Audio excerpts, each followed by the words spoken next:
Hola, ¿cómo están? Mi nombre es Juliana Perrone, soy licenciada en psicomotricidad, eh, trabajo en un centro de neurología infanto-juvenil, CETES, INEPSI, y en la Universidad Provincial de Córdoba, dando en las carreras de la licenciatura en psicomotricidad y psicopedagogía. Hoy les traigo un relato de escenas lúdicas en tiempos de pandemia. Y lo armé como relato porque me gustaba no perder un poco el hilo del análisis en cuanto a la experiencia lúdica. Se las cuento. Relatos de escenas lúdicas en tiempos de pandemia. La pantalla, telón de apertura y cierre en las escenas lúdicas terapéuticas. Me encuentro constantemente con sorpresas por los efectos del trabajo clínico. Posteriormente a la sorpresa, comienzo el trabajo para nombrar la escena. Por efecto de la reflexión y la investigación, se revelan las palabras y las lógicas que nombran el suceder. De esta manera, entre la práctica y la teoría, construyo la técnica. Amplío, profundizo, preciso en las palabras el pensamiento psicomotor de origen y su aplicación. La trama, el cruzado de lo antiguo en lo actual, de lo transmitido y lo que se encuentra en la experiencia. Es una cita de Leticia González, de su libro Pensar lo psicomotor, y comienzo con este epígrafe dando cuenta de lo que sucedió en mi práctica cotidiana en estos días de pandemia, en estos momentos de confinamiento, en estas circunstancias que modificaron lo cotidiano y lo habitual. Como les decía antes, elegí el relato porque me permite descubrir en un tiempo determinado algo de la experiencia que estamos transitando en estos momentos, que considero y apercibido como una línea del tiempo, con diferentes matices. Les cuento además que cuando Graciela, Agustina e Inés me invitaron, lo primero que pensé fue en este tema, en narrar estas vivencias de las escenas lúdicas, los cuales a lo largo de este periodo fueron modificándose, fueron transformándose, fueron recreándose. Hablar de experiencia me remonta a lo que La Rosa dice. La experiencia es eso que me pasa, no lo que pasa, sino eso que me pasa. Y si vamos a eso, lo pensamos como lo que acontece, lo que está sucediendo ahora, no en mí. Si seguimos y pensamos en el me, ya me involucra, no pasa afuera, me sucede a mí, nos ubica en otro lugar, nos pone en ese acontecer. Por tanto, siguiendo el autor, la experiencia supone un movimiento, un ida y un vuelta, o una vuelta, un salir, exteriorizar, de encontrarse con lo que pasa, y una vuelta, que es lo que genera, lo que siento y lo que me transforma. Ponti en Fenomenología de la Percepción nos dice: ser una experiencia es comunicar interiormente el mundo con el cuerpo y lo demás, ser con ellos en vez de ser al lado de ellos. Traigo este tema porque quiero invitarlos a reflexionar sobre este dispositivo pantalla como puente, como el acceso, como la apertura a esa escena lúdica, convirtiéndose en la puerta que nos permite ir a jugar. ¿Y a qué jugamos? Y acá aparecen algunos indicios para pensar. ¿De qué encuadre terapéutico hablamos? La pantalla como intermedio para el intercambio, para el juego, para la intervención. El encuadre, ¿cómo lo planteo? ¿Cómo lo construimos? Porque en las entrevistas de padres lo trabajamos. lo reencuadramos, lo acordamos. Con los niños, ¿por dónde empezamos? Sabiendo que es pasajero, que pensábamos que eras para ser pasajero por un tiempo corto, que se hizo un poco mediano, un poquito más, dirían algunos niños, y que para mí ya es eterno este tiempo. Con niños y niñas que el encuadre les permite organizarse, sostenerse y funcionar. Tenemos que ser muy cautos con cómo lo planteamos, encontrándonos con padres que ni se animan a hablar con sus hijos sobre el virus. No se animan a hablar de lo que sucede. Una mamá me dice, es mejor así, que quede al margen. Y yo me pregunto, ¿al margen de qué? Si mientras tanto ese niño percibía la tensión y los miedos que su mamá, después de trabajar, traía a partir de las guardias en el hospital, de verla salir, exponerse, pero escuchar decir, nos quedamos en casa. Es peligroso salir, debemos cuidarnos. Hay un bichito peligroso que nos puede enfermar. Este discurso contradictorio, ambivalente,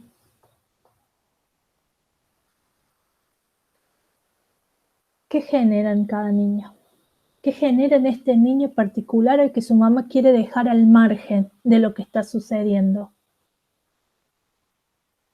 Y acá aparecen las angustias, los miedos, las desorganizaciones en el sueño. Niños que se plantaban en la puerta intentando que sus padres no salieran. A los que nos decían, no, está haciendo berrinche, está medio berrinchoso, ya está cansado. ¿Está cansado o está cuidando a su papá? ¿Está cansado o está simbolizando lo que está aconteciendo?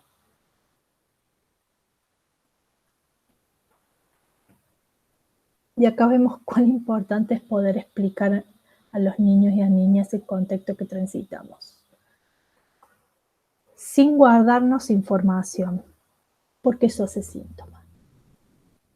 Es importante usar recursos para simbolizar esto que sucede. Elaborar estas situaciones de la manera más simple, utilizando estrategias de acuerdo a la funcionalidad de cada uno. Y cuando digo herramientas me refiero a cuentos, anticipadores, canciones, hasta el juego simbólico que le permitan vivenciar y acomodarse a esta nueva manera de estar y de poder estar.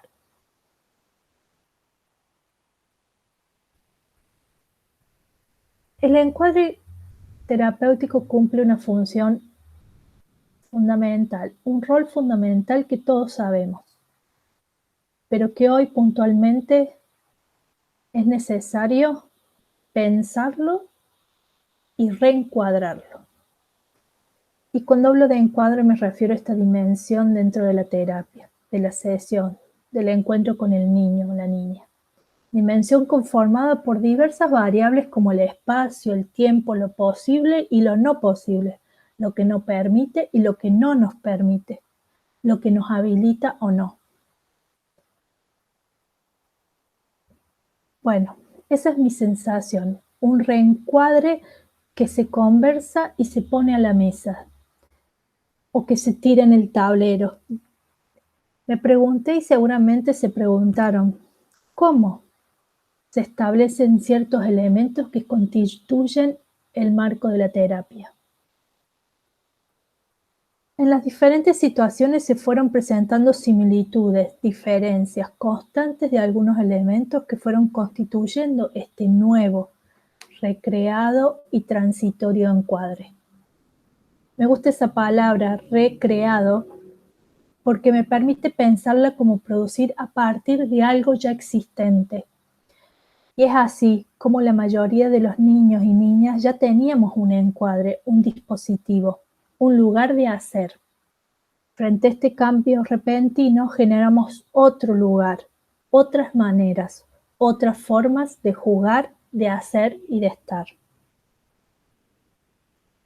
Es acá donde me transformó la experiencia. Me encontré con múltiples realidades, donde descubrí muchos recursos que los niños tenían.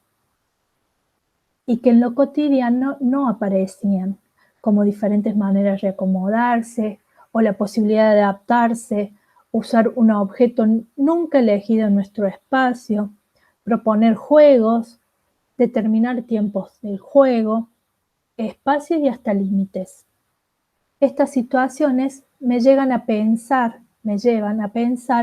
que hay variables como el espacio, el tiempo y el contexto hogar que permiten que sucedan otras cosas.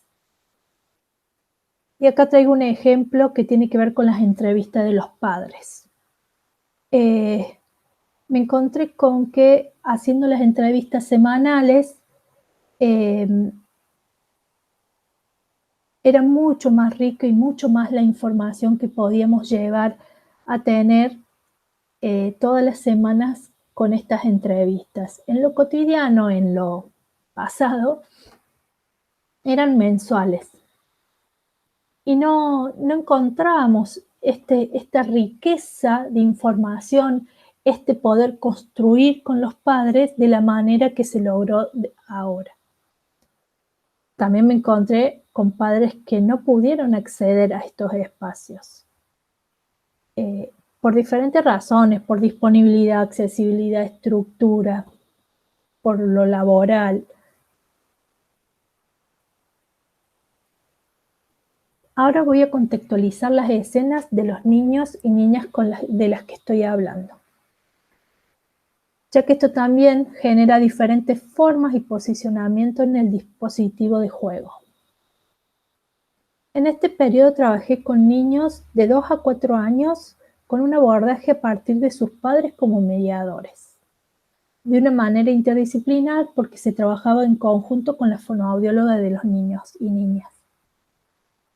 Fue interesante y es interesante el trabajo que se está haciendo porque si bien el equipo está conformado y se trabaja interdisciplinaria, compartir todas las sesiones con otro profesional nos permitió también tener una riqueza en el abordaje. Trabajé con niños de 7 a 9 años en grupos sostenidos porque era el encuadre terapéutico previo que tenía con ellos y traté de sostenerlos de esa manera y creo que es un dispositivo al que podríamos estar hablando mucho tiempo, pero no el que les traigo hoy.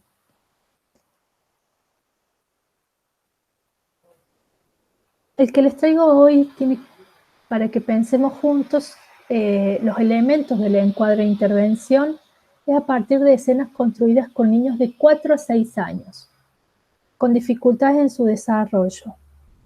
Las sesiones eran con los niños o niñas, primero acompañados por sus papás al comienzo y luego se fueron corriendo de la escena. Y eso varió mucho también en si los papás tenían la posibilidad de correrse, si los niños les permitían correrse, cómo se fue jugando esas escenas de transición hasta que los papás le permitieron, o los niños permitieron, ese espacio a solas.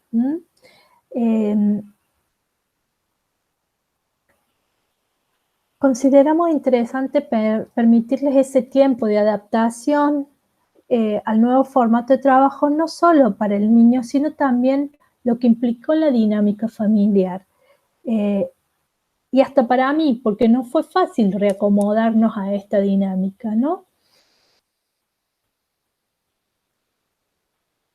También me llevó un tiempo diagnosticar en dónde estaba parada, porque no es lo mismo mirar en lo presencial que mirarnos a través de una pantalla y en un tiempo determinado. Diferente, muy diferente. La pantalla, más allá de la imagen plana, de la lejanía de los cuerpos, también tiene sus tiempos, que no son los tiempos de lo presencial, el tiempo que se conjuga entre dos.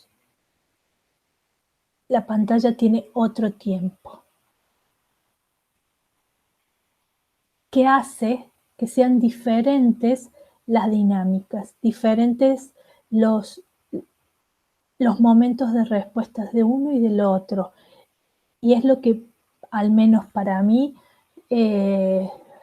fue lo que me llevó a pensar muchas veces este tiempo de devolución, este tiempo de reacción, esta respuesta, esta comunicación.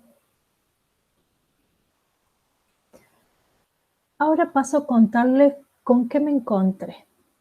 Bueno, ya le vengo a contar.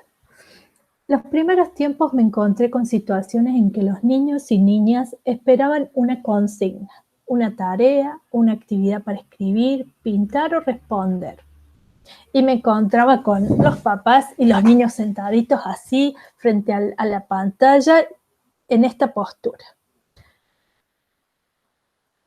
Y esto me generó preguntarme en primer lugar cómo y con qué recursos dispongo y disponen para la sesión de psicomotricidad.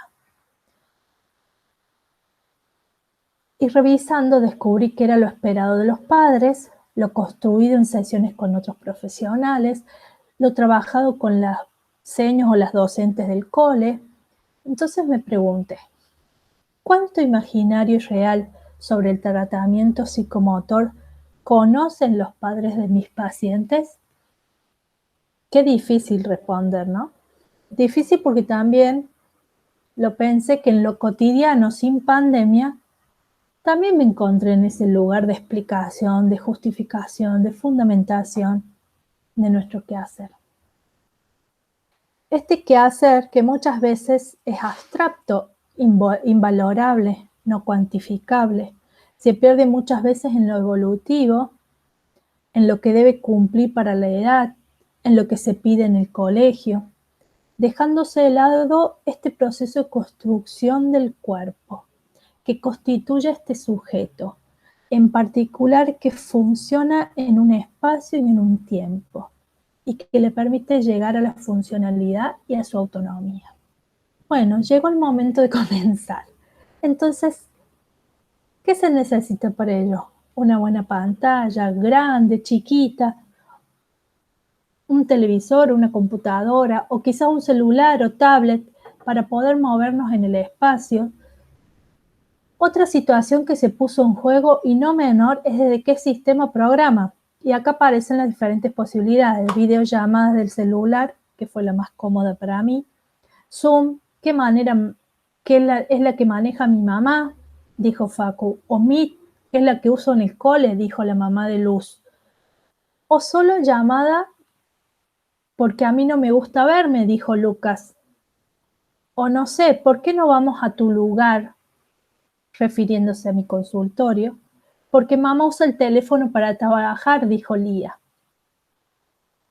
Estas diferencias conformaron parte de los diferentes encuadres, el cómo y dónde generan un espacio de encuentro. Ni hablar de que me tuve que poner a aprender el Meet, el Zoom y enseñarle a los papás a usarlos también. Aquí aparecieron los medios como instrumentos para llegar a un fin, medios que me permitieron mirar, escuchar, expresarnos, manifestarnos de una manera u otra para lograr sostenernos. Unas semanas después me encontré escribiendo planes de trabajo para los niños y sus familias, detallando cada actividad, cada juego, cada consigna, porque era lo que los padres en las entrevistas me pedían. También las obras sociales, ¿no? Y luego me lo replanteé. ¿Esto es realmente lo que los niños necesitan? ¿Podremos describir detalladamente un plan de trabajo pero eso que detallo es lo que los padres pueden hacer?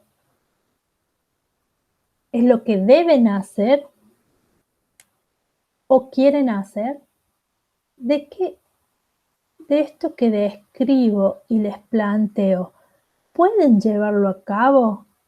¿Qué de esto que les brindo es terapéutico o recreativo? ¿Cuáles son las funciones de los padres? ¿Son terapeutas? ¿Son docentes? Y acá surge otro punto de debate. Vuelvo a plantearles mi pregunta que me hice. ¿Qué de lo que planteamos, planificamos, armamos para que hagan los padres con sus hijos es terapéutico. ¿Dónde se ubica lo terapéutico? Acá. Porque si tenemos un plan de trabajo, objetivos planificados para abordar en una terapia pautada y encuadrada con otra modalidad, entonces ¿ahora qué? ¿Qué de esos objetivos que planteamos en febrero o marzo? Bueno, brújula, puse acá. Me remonto entonces al punto de partida, mi intervención como terapeuta. Es la de acompañar y sostener a los padres a transitar y reencontrarse con el hijo o hija, es a posibilitar una constitución de sujeto y su constructividad corporal. Por ello, lo primero que voy a replantear es la relación, el vínculo, para sostener la transferencia. Eso es lo que me planteé. Sostener el vínculo a través de la pantalla como mediador es lo que me permitió sostener la empatía en el juego para acompañarlos en la simbolización de lo que acontece. Pantalla como anclaje. Y esto lo relaciono con lo que Julia Guerra toma en Ontogénesis de la postura, al usar este término, como lugar de ligazón, como un otro, un lugar de intercambio. Y el autor lo usaba para dar cuenta al lugar de intercambio de posturas con un otro. ¿Acaso la pantalla no se convirtió en manos para sostener una imagen, un objeto o un dibujo? ¿No se convirtió en ojos para sostener miradas, en rostros para jugar a las escondidas, en orejas para escuchar canciones o tocar instrumentos? ¿No se convirtió en brazos para un supuesto abrazo requerido por el niño? Un intercambio de movimientos en el espacio de casa, de cada rincón de esa casa. La pantalla se convirtió en lo que Julia Guerra nos nombró como el ir hacia, el estar en. El espacio, el tiempo, el medio, los modos, el vínculo, el contexto, el encuadre replantean nuestra intervención terapéutica, la modalidad de trabajo, el equipo interdisciplinario y la ética profesional. Traigo lo interdisciplinar porque no se podría sostener este abordaje sin un par, un dúo o más colegas o profesionales, que trabajamos en conjunto conformando este sostén y esta intervención.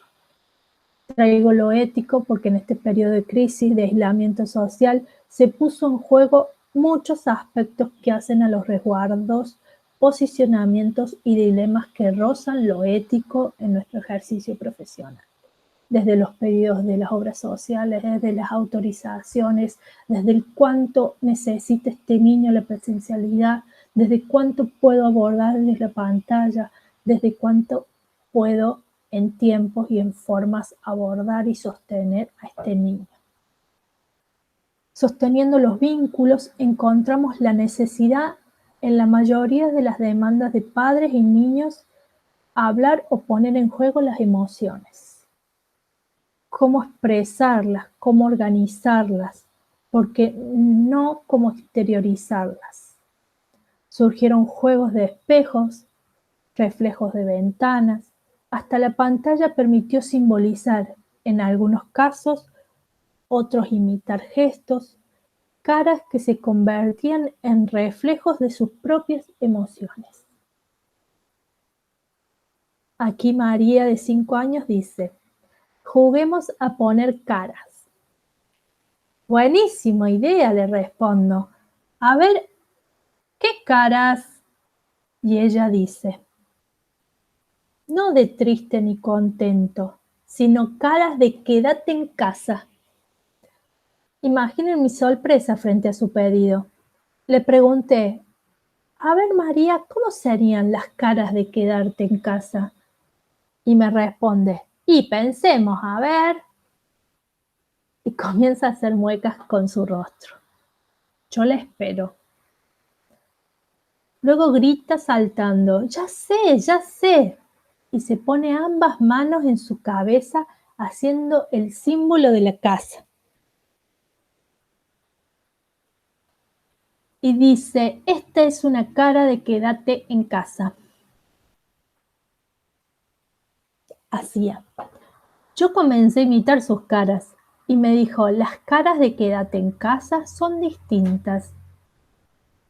Le digo, sí, ¿por qué? No sé, dice. Y se queda pensando. Luego me dice, ¿jugamos otra cosa? Aquí aparece la simbolización del niño, de algunas maneras representada por la imitación de y gestos propios que hacen a su sentir. María traía en juego un tema de su familia y de su dinámica familiar, en donde la mamá había pegado el dibujo de quédate en casa en las puertas de su hogar, estaba en la pantalla de la computadora y en el perfil de su celular. Era el logo que circulaba por su hogar.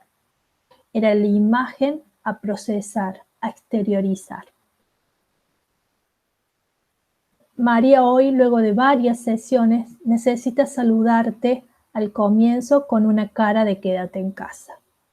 Si bien es un patrón repetitivo, ella lo tomó como parte de nuestro saludo, de nuestro encuentro, que constituye parte de nuestro dispositivo que le permite organizarse fuera del marco del encuadre anterior y como código en nuestro nuevo encuadre de encuentro y a su vez le permite elaborar este cambio en su rutina, brindándole seguridad.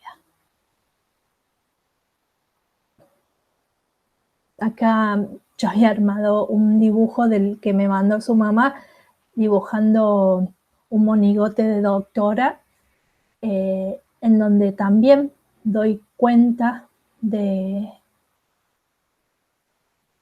cuánto el dibujo está simbolizando en ellos y permitiendo reelaborar algunas cuestiones.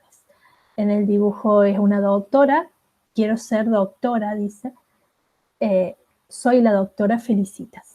Y en realidad ese es el nombre de su mamá, que es doctora. Acá les traigo otro caso. Con Juan, 6 años, trabajamos con las emociones porque sus fobias frente a este momento se acentuaron. Síntomas de miedo y angustia reaparecieron y retomó algo que plantea Esteban Levin en su artículo sobre la imagen corporal sin cuerpo, angustia, motricidad e infancia del 2008. El autor dice, no hay un solo rostro para la angustia. Indudablemente el niño vive una experiencia de displacer. No puede agarrar la angustia, es ella la que lo toma, dominándolo, estrechándolo a lo corporal. Es un movimiento que lo defiende frente a ese rostro con el cual se ha confrontado. La reacción del niño pone en acto la angustia, actuándola en el cuerpo y en la motricidad. A partir de esto puedo explicarles cómo procesamos los miedos con Juan. Los dibujamos, les ponemos nombre y luego lo hacemos aviones o bollitos de papel, depende del día. Y los arrojamos fuera, lejos. Un día me manda un mensaje su mamá. Juli, ¿podemos hablar? Con Juan hace una hora que pide jugar con vos, quiere hacer aviones. Lo cual primero que hago es preguntarle, ¿qué pasó? Y me dice, salimos a comprar la panadería y no quería salir, tiene miedo al bicho. Se lavó muchas veces las manos y sigue lavándoselas, no para. Entonces hablé con él, le dije que quería jugar y me dijo, vamos a jugar a tirar aviones. Necesito, y esas fueron las palabras, necesito tirar los miedos por la ventana. No los quiero acá en casa. Me enojan. Por lo cual, ese día armamos varios aviones con dibujos de bichos y a cada uno los tiramos por la ventana del balcón. Se iban lejos, lejos. Con Lauti, 5 años, un niño que conocí en marzo. del 2020. Hice 4 sesiones presenciales y luego llegó el aislamiento, con muchas dificultades en su expresión, comunicación y funcionamiento en general. Armamos escenas de juego solo a partir de inventar rostros con papeles y cartulinas de colores. Hacíamos las narices, nos pegamos, ojos. Fue la manera que encontré para encontrarme y poner, acá les cuento, poner cintas en la nariz, en los ojos e ir pegándonos formas en la cara. Una vez que armábamos este personaje, que todos los días de sesión eran diferentes, salíamos a escenas de juego y su prestancia se modificaba, su tono bajaba, su expresión aparecía de otra manera. Pero él necesitaba este escudo, esta máscara que le permitía accionar. Benja, de 4 años, con implante coclear y muchas dificultades en su organización corporal. Me propuso jugar a las escondidas y descubrí cómo organizaba su escondite a partir de la pantalla, cómo acomodaba su cuerpo en los espacios para no perder de vista el celular. Esto me permitió ver, aparte que es un niño mucho más inhibido en consultorio que en su casa, cómo fue adquiriendo autonomía en cada sesión, observándose un nivel de atención frente a lo que generaba, a lo que proponía. Manejando los tiempos de sesión, oportunamente decía chau y era chau a los 10 minutos, a los 5 y cortaba solo la llamada. Con Lía, de 4 años, las cosas son diferentes. Ella aún apenas llamo y nos saludamos, toma el teléfono y lo guarda en una mochila preferida que ella tiene. Y me lleva a pasear por toda la casa. Me escucha, habla, me pide que la vea desde allí adentro, explora una y otra vez los espacios de su casa. Está súper atenta a lo que le propongo a partir de lo que ella sugiere. Pero así, ubicada dentro de su mochila. Ese es mi lugar en su casa.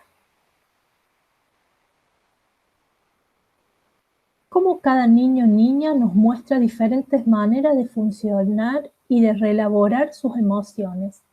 Cómo a partir de diferentes herramientas desarrollan su función simbólica que les permite reasegurarse. Les traigo algunas de las tantas situaciones para pensar y reflexionar sobre nuestro quehacer como terapeutas. A partir de este relato, mi intención era dialogar con ustedes sobre las idas y vueltas, las inquietudes y las vivencias que se fueron generando en este periodo que nos atravesó, nos movilizó, nos transformó. Siempre me gusta abrir un espacio de interrogación a mi propia práctica, que me permita pensar y analizar mi quehacer, que necesito reacomodarse para sacar a todos de ese lugar de conocimiento sistematizado y acabado. Considero que fue un encuentro y desencuentro con lo propio, con lo construido, con la posibilidad de flexibilizarnos, de reacomodarnos, de pensarnos como profesional y sobre todo de reafirmarnos en un lugar ético, responsable que nos permitió traspasar la pantalla hacia el encuentro con el otro. Bueno, espero que les haya gustado. Esto es lo que les quería compartir y agradezco mucho, mucho a Graciela, a Agustina y a Inés. Un beso.